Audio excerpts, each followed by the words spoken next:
The alien ship did not arrive with fire or thunder, but with silence. A silence so heavy it pressed down on Earth like a held breath. And when its shadow slid across the Pacific Ocean, satellites briefly lost signal as if space itself hesitated, the massive vessel hovering impossibly still above the blue curve of the planet, while smaller craft fanned out around it in perfect formation, scanning, measuring, judging, their cold instruments peeling back layers of atmosphere, land, and sea, cataloging humanity as just another developing species, fragile and exposed. And in the command chambers of the alien flagship, towering figures with metallic skin and glowing eyes watched the data streams with quiet confidence as Earth's cities glimmered harmlessly below, its oceans calm, reflective, unguarded. No orbital fortifications detected, one officer reported, its voice resonating like steel dragged across stone. Minimal space presence, primitive propulsion, planetary defenses negligible. And the High Commander observed without emotion, long fingers clasped behind his back, staring not at the stars but at the planet itself, blue and deceptively peaceful, a world that had never fired a meaningful shot beyond its gravity well, or so the scan suggested. And when the question of invasion method arose, it was dismissed almost immediately. Orbital strikes were unnecessary, atmospheric landings inefficient. Humanity would scatter and resist chaotically on land. But the oceans were the key, covering most of the planet, hiding supply routes, communication cables, and population centers along their coasts. And so the decision was made with chilling logic. They would descend into the seas, flush humanity upward, force them into the open where their weakness could be exposed. And as the order was given, hundreds of alien submersible warships detached from their carriers and pierced the atmosphere, streaking like falling stars before striking the ocean's surface without splash or sound, slipping beneath the waves as if the water welcomed them. And at first, everything went exactly as expected. The upper layers of the ocean were warm, bright, with filtered sunlight, schools of fish scattering in panic as alien vessels passed through, sensors reporting only biological life and crude human machines, cargo subs, research drones, nothing remotely threatening, and confidence spread through the alien fleet as they descended deeper, pressure increasing but well within tolerances, their technology designed for hostile environments, for the crushing depths of gas giants and the frozen seas of distant moons. And yet, at around 2,000 meters, the first anomaly appeared. Not dramatic, just a slight distortion in acoustic readings, echoes returning a fraction of a second too late, as if the sound had hesitated before coming back. The officer flagged it, but was waved off. Natural interference, the commander said. Proceed. And so they did. Deeper still, past where most human machines dared to go, past the last traces of light, into the true dark. And it was there, at 5,000 meters, that one ship vanished. Not exploded, not damaged, simply absent. Its signal cutting off mid-transmission, the space where it had been suddenly empty, the water closing in like nothing had ever been there at all. Confusion rippled through the command channel. Diagnostics ran, alternate scans launched, but no debris was found, no energy spike, no pressure shockwave, as if the ship had never existed. And the High Commander frowned for the first time, ordering a temporary halt. But even then, there was no fear, only irritation, a miscalculation perhaps, an unexpected geological anomaly. And the fleet adjusted formation and continued because retreat was unthinkable. And then another ship disappeared, and another, each loss silent, clean, leaving nothing behind. And now the officers spoke in sharper tones, sensors pushed harder, deeper scans initiated, beams punching into the black water below. And that was when the ocean answered, not with violence, but with wrongness. Pressure readings spiked and dropped unpredictably. Currents flowed against physics. Sonar maps began to change shape as if the seabed itself were rearranging. And somewhere far below, beyond the reach of alien instruments, ancient systems awakened for the first time in centuries, in chambers carved into bedrock beneath miles of water and stone. Warning lights flickered on, long dormant reactors hummed, and human eyes, calm and focused, watched the alien descent on screens that glowed softly in the darkness, not with panic, not with urgency, but with the quiet recognition of something long expected finally arriving. And a single phrase appeared across multiple secure displays, a phrase never meant for alien ears: Deep Theater Active. And while above, alien commanders argued and recalibrated, unaware that every meter they descended was taking them farther from safety and closer to a battlefield humanity knew far longer than the stars.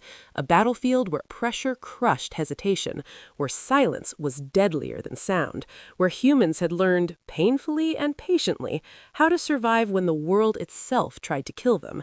And as the alien fleet descended further, confident in its technology and blind to what lay beneath, the oceans closed over them, dark and vast and waiting.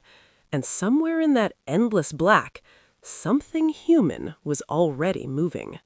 The alien fleet continued its descent, not because it was safe, but because retreat felt worse, because turning back would mean admitting that a planet of soft water and fragile life forms had forced hesitation.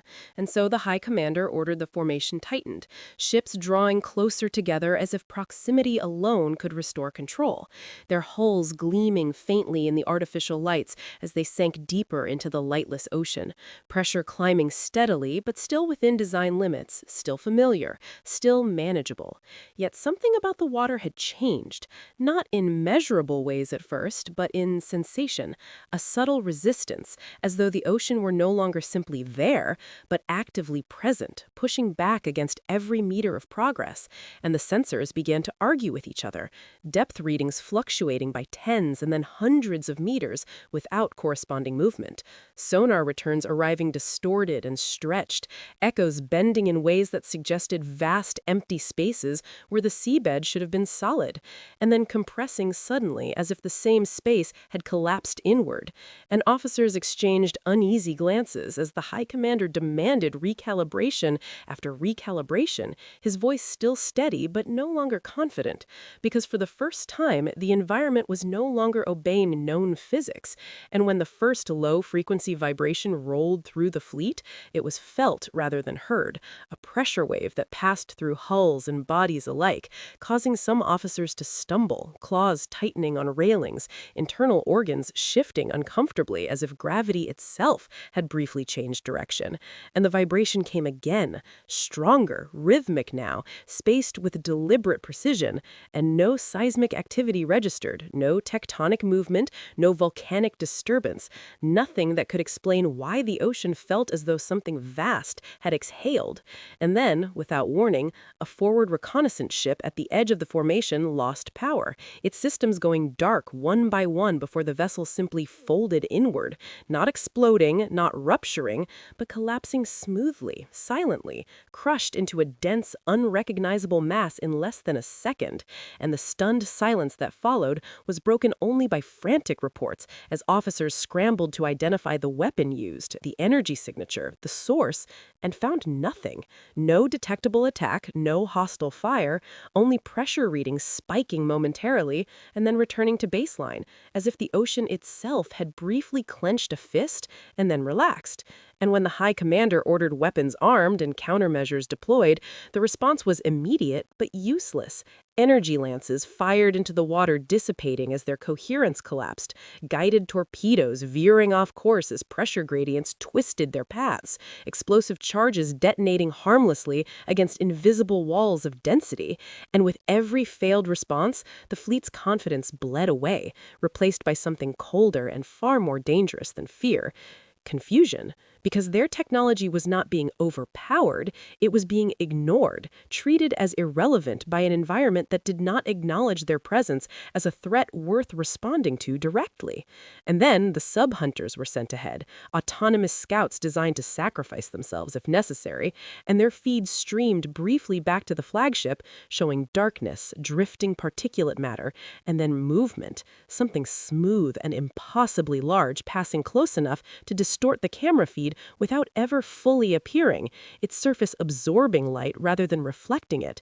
And then those feeds faded too, swallowed gradually as if the ocean were closing its mouth around them. And now the High Commander's orders came faster, sharper, edged with frustration, but the fleet's movement slowed despite engine output increasing, thrust pushing against resistance that should not exist, ascent vectors failing as pressure above them thickened unnaturally, descent becoming easier than retreat, and it dawned on the more perceptive officers that the ocean was shaping their movement, guiding them downward, funneling them into deeper regions where escape became progressively less possible. And when one officer dared to suggest withdrawal, the High Commander silenced him harshly, because withdrawal now meant abandoning dozens of ships trapped in pressure pockets they could not escape, and because admitting defeat to an unseen force beneath a primitive world was unthinkable. And yet the realization crept in regardless, spreading through the command chamber like a slow infection. This was not a battlefield. This was a containment zone, and they were not invaders, they were subjects. And the moment that understanding took hold, a transmission cut through every channel simultaneously, bypassing encryption, writing frequencies the Confederation had never cataloged, arriving with terrifying clarity. A calm human voice speaking as if from just outside the hull.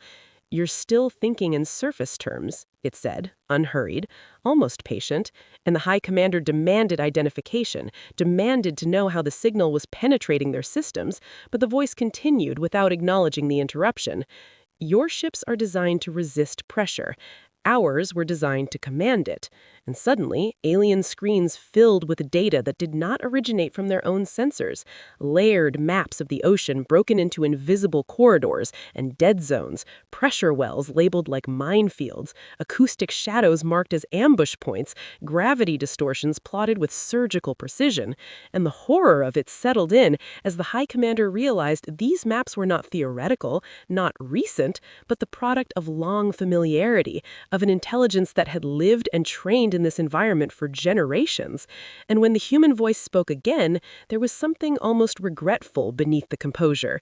"We hoped you would stay above," it said, unhurried, almost patient, "because once you come down here, there's no clean way out." And as to underscore the point, the ocean tightened its grip, pressure walls forming above and below the fleet, trapping ships in layered pockets where engines screamed uselessly and hulls began to deform, metal groaning as stress fractures raced across surfaces never meant to endure forces applied so unevenly. And one by one, vessels failed, not spectacularly, but efficiently, crushed into silence without leaving debris, without leaving evidence, erased as if they had never existed. And the High Commander watched his fleet die in increments, each loss stripping away another illusion of control, until finally he understood the truth in full, that humanity was not improvising, not reacting in desperation, but executing a doctrine refined over centuries, a doctrine built on the simple understanding that the ocean does not reward aggression, only preparation. And when the remaining ships struggled helplessly in the dark, the human voice returned once last, quieter now, carrying a weight that no threat could convey. "This is why we learned to fight here first," it said. "Because the deep teaches lessons space never will. And far below, beyond even the pressure-shaped battlefield, something ancient shifted, responding not to commands but to disturbance, a presence felt rather than seen. And for the first time since entering the ocean, the High Commander felt something colder than fear settle into his core. The understanding that humanity was not the most dangerous thing beneath Earth's seas, only the one standing closest to it. And that realization broke what remained of his certainty as the fleet hung trapped, crushed and silenced by an ocean that no longer pretended to be neutral, an ocean that had become unmistakably and irrevocably a weapon. What finally broke the High Commander was not the loss of ships, nor the suffocating pressure that bent hulls and crushed entire crews into silence, but the realization that the ocean had stopped reacting and had begun listening. Because after the last human transmission faded and the fleet hung in fragmented pressure pockets like insects caught in amber, the vibrations changed, losing their mechanical rhythm and taking on something slower, more deliberate, pulses spaced unevenly as if governed by thought rather than physics. And the remaining sensors, those not already blind or overwhelmed, registered fluctuations that did not match tides, tectonics, or any known oceanic phenomenon, forming patterns that repeated with variation, like responses, like acknowledgments. And when an officer whispered that the signals resembled call and response acoustic mapping, the bridge fell silent, because that implied intelligence operating on a scale too vast to visualize, let alone confront. And the High Commander ordered passive scans only, no emissions, no movement, as though stillness might render them invisible.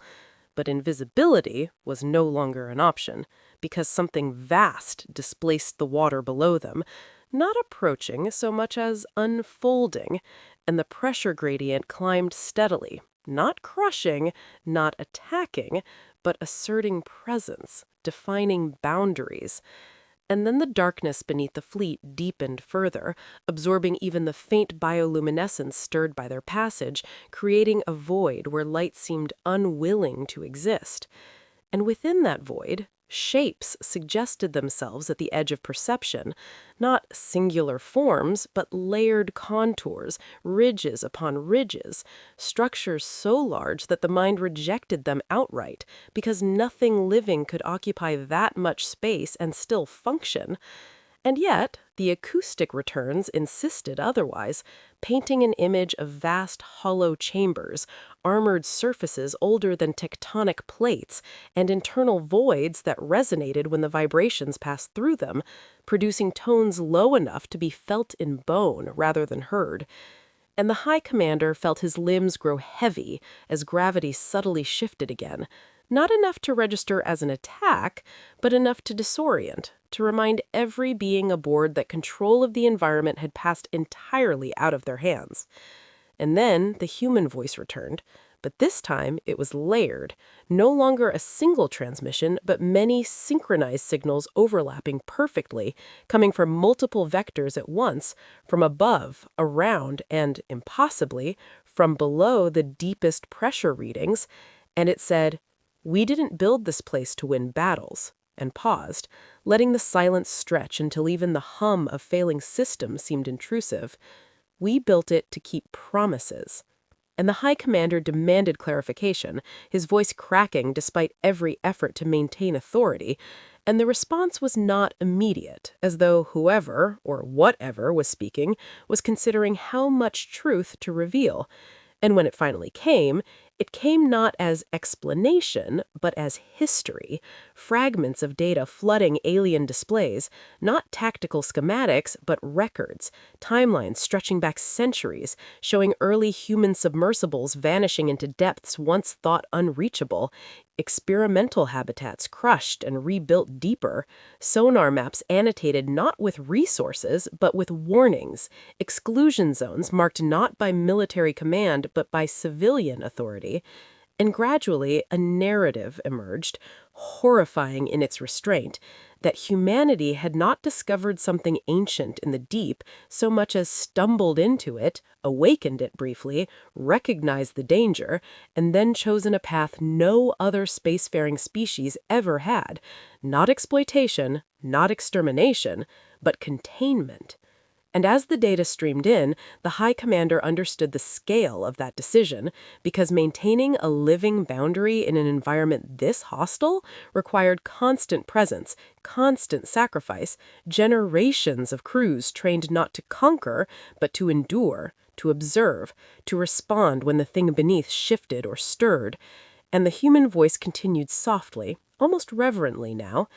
It was here before our oceans had names, it said, before our continents finished drifting, and the vibrations deepened again, the void below pulsing in slow acknowledgement, and one officer collapsed as his internal organs reacted violently to another subtle gravitational shift.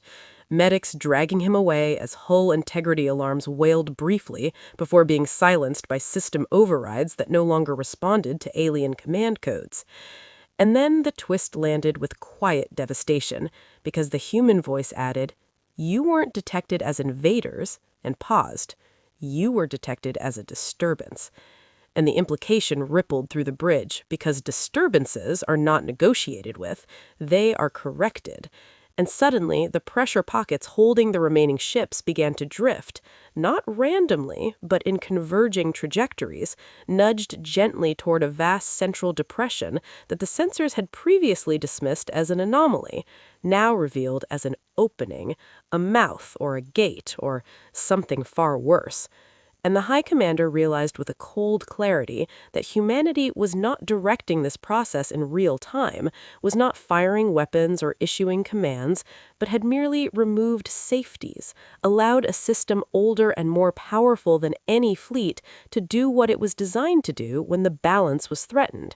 And when he demanded that the humans intervene to stop what was happening, the response was immediate but unyielding. "We can't," the voice said. And for the first time, genuine fear cracked through its composure, because it doesn't answer to us. And as the remaining ships were drawn closer together, crushed not by force but by inevitability, the High Commander finally understood the deepest horror of the situation. Humanity's greatest weapon was not hidden fleets or pressure-controlled warships, but humility.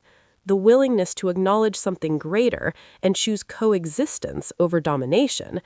And in doing so, they had become its translators, its caretakers, the ones who decided when outsiders crossed from ignorance into danger. And as the vast presence below shifted again, responding to the alien fleet's collective mass with something like irritation, the human voice spoke one last time, stripped of authority and layered instead with warning. "You should never have come down here," it said, "because this isn't where we prove we're strongest." And the void pulsed, pressure spiking across every axis at once, not as an attack, but as a correction. And in that moment, as systems failed and hulls screamed and the ocean closed ranks, the High Commander's final, shattering realization took shape.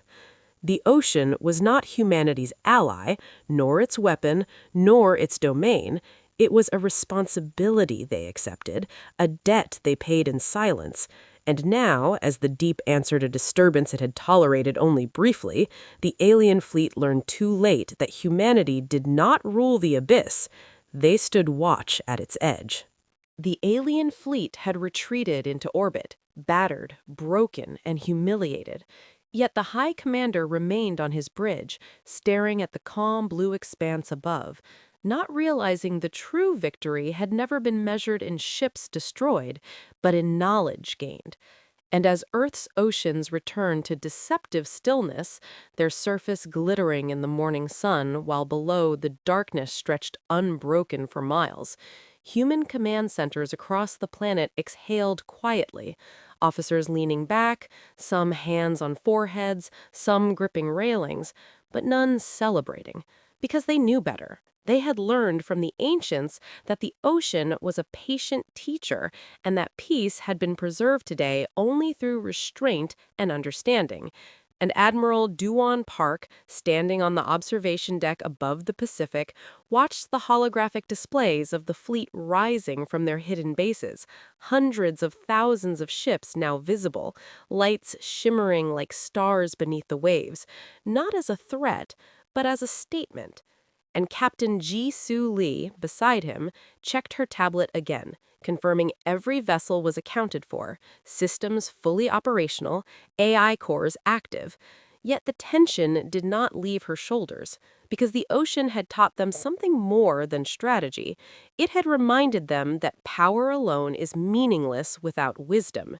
And as they watched, director Hanil Kim joined them, his face lined with decades of responsibility, pointing to a single readout showing pressure anomalies that had yet to settle. Subtle shifts indicating that the ancient presence beneath the trenches was still aware, still measuring, still judging humanity's handling of its legacy. And he said softly, "It hasn't left. It never leaves. It simply waits for us to prove we're worthy." And Admiral Park nodded, because he had seen the tremors in the alien fleet, the despair in their officers, and he knew the galaxy would soon understand that Earth was no longer a minor player, but a threshold species, standing not above the deep, but beside it, custodians of forces older and stronger than any empire in the stars. And as satellites above relayed footage of alien ships limping toward orbit, every Confederation Council member who received the transmission saw humanity differently, not as a threat, not as a curiosity, but as a guardian, a species willing to endure centuries in preparation to prevent catastrophe rather than rush blindly to conquest. And in the underground council rooms beneath Mount Hala, scientists, officers, and AI cores worked side by side, comparing data streams of the retreating alien fleet with new ocean readings, confirming that every vessel lost had not been destroyed by conventional weapons, but by environmental mastery so complete that it could have been mistaken for sentience. And somewhere in the Mariana Trench, the deepest human base, emitted a low-frequency pulse, as if acknowledging the success of the operation, a ritual more than a signal. And far above, on the alien flagship, High Commander Nexus recorded the event, his usually metal-inflected voice trembling slightly as he addressed his own fleet, explaining that the humans had mastered not just technology, but patience, knowledge, and restraint, and that any future engagement with Earth required recalibration of assumptions, not just weapons, because the planet itself, its oceans and depths, had become a force in its own right, an extension of humanity's will, yet beyond it at the same time. And as Earth's leaders convened a joint broadcast, Admiral Park appeared on every visible screen across every alien vessel still in orbit, speaking not with arrogance or triumph, but with calm authority, delivering the message humanity had prepared for decades. "We offer friendship to any species that chooses to uphold peace. We do not seek conquest, only guardianship.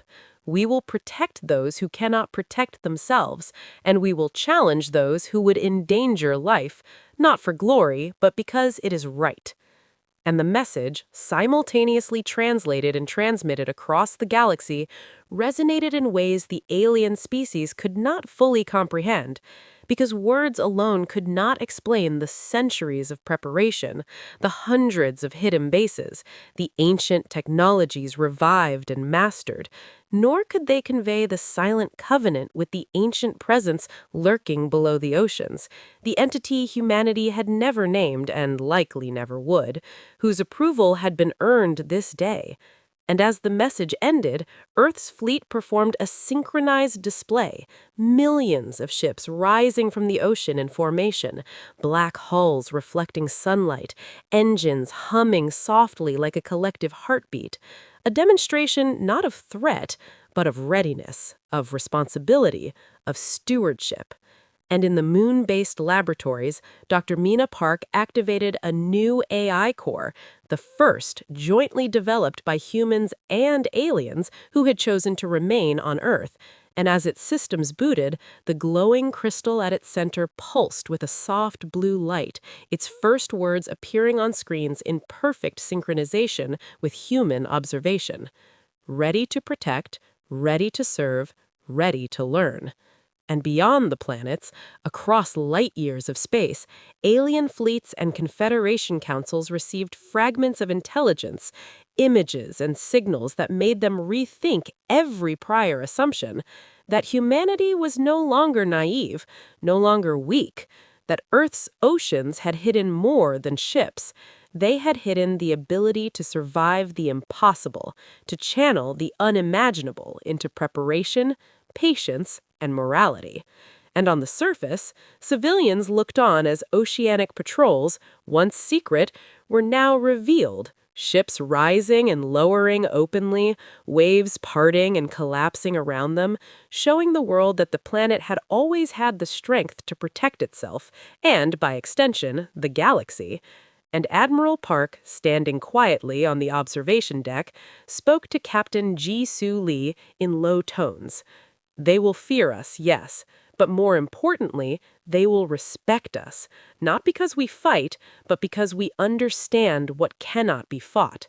And she nodded, glancing at the horizon, where sunlight glimmered across the Pacific, while beneath the waves, lights blinked from bases invisible to any natural observer, silent witnesses to centuries of human patience. And even as the alien fleets transmitted warnings to their homeworlds, recounting the impossible data from the deep, Director Kim reminded everyone present that the true challenge remained, not winning battles or deterring threats, but maintaining this balance. Because the entity in the trenches, the legacy of the ancients, the intelligence older than humanity's first cities, was neither servant nor weapon, but a judge. And one day, if humans were reckless or arrogant, it would act. And when that day came, it would do so not with negotiation, not with warning, but with absolute, impartial force. But for now, it remained dormant, observing, approving, because humanity had acted with restraint, and the galaxy, witnessing this, began to take note, recalibrating alliances, strategies, and assumptions, while Earth itself, vast and blue, returned to its deceptive tranquility, waves rolling gently across the surface, a planet that looked fragile, but now held secrets and strength enough to make superpowers hesitate, reconsider, and perhaps respect life in ways they had never done before. And as the sun rose higher, lighting the oceans in a shimmer of gold and sapphire, the final human message was transmitted to every alien world within range. A simple promise, encoded with the wisdom of centuries. We are here, we will guard, and we will endure. Years had passed since humanity revealed the hidden fleets and showcased the depth of its power. Yet the oceans remained as enigmatic and unyielding as ever, calm on the surface, deceptive, while below the ancient presence stirred subtly, monitoring every movement, and in Deep Base Nine, the largest human installation in the Mariana Trench, AI cores hummed with quiet awareness as engineers and officers watched sensors that measured not just pressure and temperature, but intent, detecting subtle vibrations that suggested something alive, intelligent, and far older than any recorded species. And Taiho Choi, now senior commander, stood at the central console, watching unexplained energy spikes ripple across sonar grids, traces of activity too large to be vessels, too deliberate to be natural, and he felt a creeping unease as one reading suggested massive structures rearranging themselves on the seabed, forming patterns that resembled geometric constructs, corridors and chambers, as if the ocean itself were architecting spaces beyond human comprehension. And Dr. Mina Park, leading AI research, analyzed data from new joint human-alien cores, concluding that the ancients' presence was not merely dormant, but sentient, assessing humanity, measuring reactions, and ensuring that every fleet maneuver, every patrol, every deployment adhered to an unspoken covenant. And on the surface, Admiral Duan Park, now Global Fleet Director, coordinated orbital, surface, and underwater assets, reminding diplomats and alien allies alike that Earth's real strength was patience, preparation, and humility, not conquest.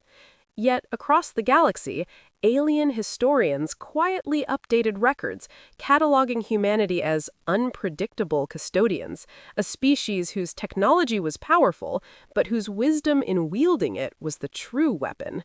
And the first twist revealed itself when reconnaissance drones sent into the Challenger Deep returned footage that defied interpretation.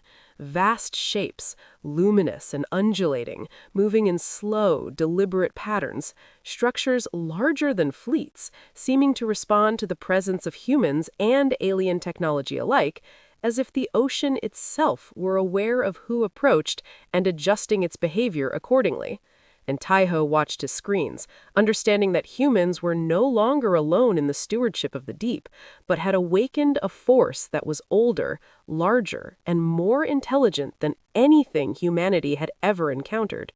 And as the council convened in Mount Hala, Admiral Park addressed the assembled scientists and officers, stating that their role was no longer defensive alone, but custodial, because the ancient presence demanded responsibility, vigilance, and restraint.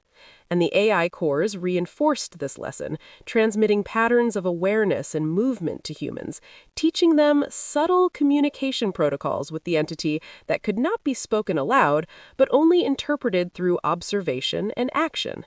And then the second twist occurred when satellite sensors and deep-sea arrays simultaneously detected faint energy pulses emanating not only from Earth, but aligning perfectly across remote and previously inert trenches, suggesting coordination across planetary scales, hinting that the ancients' network extended beyond a single ocean, a planetary nervous system of intelligence that could react to disturbances at unimaginable speed. And Dr. Mina Park activated a direct modulation protocol, sending reassurance pulses, which were met by corresponding echoes in the trenches, low-frequency vibrations that registered as almost conscious acknowledgement. And Taiho realized the implications. Humanity had not simply revealed its fleet, it had awakened a planetary consciousness, a judge, a guardian, and even the Confederation fleets beyond orbit were beginning to register anomalies, streams of energy and gravitational shifts that suggested Earth's oceanic intelligence was being observed, or perhaps monitored, by forces far beyond human knowledge. And the High Commander Nexus, integrated into the Joint Fleet, spoke quietly to Admiral Park, voice tinged with awe and fear. "I have witnessed many civilizations, but none have mastered coexistence with a force like this." And Park nodded, understanding that diplomacy and technology were inseparable from environmental stewardship now. And the final twist came when a small autonomous submersible surfaced near the Antarctic Trench, reporting faint, patterned signals emanating from deep channels that seemed directed outward, as if the ocean itself had sent a message beyond the planet. And every officer and AI operator realized simultaneously that humanity's guardianship had not gone unnoticed, that the galaxy itself now considered Earth a sentinel, a threshold species, entrusted with power too vast to wield recklessly. And while fleets continued open patrols across oceans, orbital stations monitored alien activity cautiously, realizing that Earth's methods of preparation and patience had redefined engagement protocols across light years. And in the quiet of the control rooms, Admiral Park spoke to Captain Ji-Soo Lee, whispering, "We are no longer merely defenders, we are intermediaries, watchers, and interpreters of something far older than any star we know." And outside, the ocean pulsed gently, a rhythm that could be felt more than heard, conveying awareness, vigilance, and judgment. And as AI cores recorded and decoded the patterns, every human present understood a chilling truth. The ocean never sleeps, never forgets, and humanity's covenant with it was eternal, a promise to stand watch, to act wisely, to endure. And somewhere, beyond the solar system, unseen observers took note, aware that the planet had awakened a power that demanded respect, understanding, and caution. And the final lesson settled in the minds of all present, unspoken but undeniable. Earth was no longer just a homeworld, but a sentinel, and the watchers of the deep were awake, patient, and eternal. And the universe itself had been warned.